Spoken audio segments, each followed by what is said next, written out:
அதிகாரம் 20.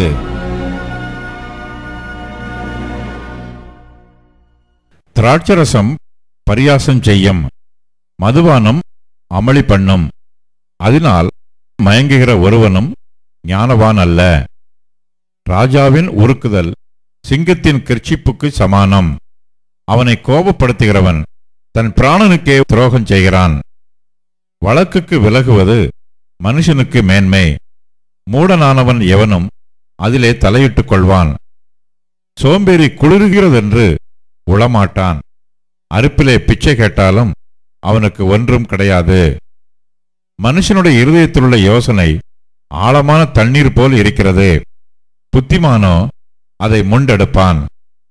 மனுஷர் பெரும்பாலும் தங்கள் தயாளத்தை பிரசித்தப்படுத்துவார்கள்.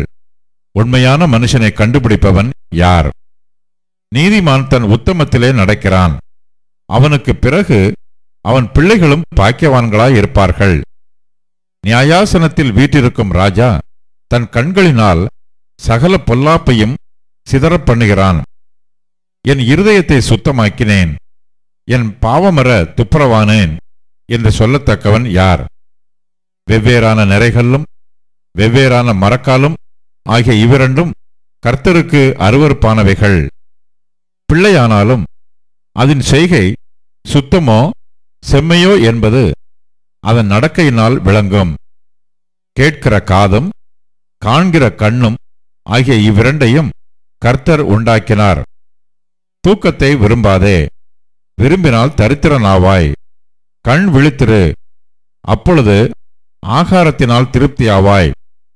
கொள்ளுகிறவன் நல்லதல்ல நல்லதல்ல என்பான், போய்விட்ட பின்போ மெச்சிக்கொள்வான். பொன்னும் மிகுதியான முத்துக்களும் உண்டு, அறிவுள்ள உதடுகளோ விலை உயர்ந்த இரத்தினம். அந்நியனுக்காக பிணைக்கப்பட்டவனுடைய வஸ்திரத்தை எடுத்துக்கொள்.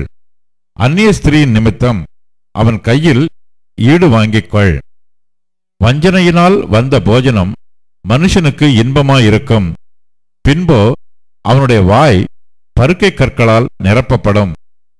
ஆலோசனையினால் எண்ணங்கள் ஸ்திரப்படும். நல் யோசனை செய்து யுத்தம் பண்ணு. தூற்றிக்கொண்டு திரிகிறவன் இரகசியங்களை வெளிப்படுத்துவான். ஆதலால் தன் உதடுகளினால் அலப்புகிறவனோடே கலவாதே. தன் தகப்பனையும் தன் தாயையும் தூஷிக்கிறவனுடைய தீபம் காரிருளில் அணைந்து போம். ஆரம்பத்திலே துரிதமாக கிடைத்த சுதந்திரம் முடிவிலே ஆசீர்வாதம் பெறாது. தீமைக்கு சரி கட்டுவேன் என்று சொல்லாதே, கர்த்தருக்கு காத்திரு, அவர் உன்னை ரட்சிப்பார். வெவ்வேறான நிறைக்கற்கள் கர்த்தருக்கு அருவருப்பானவைகள்.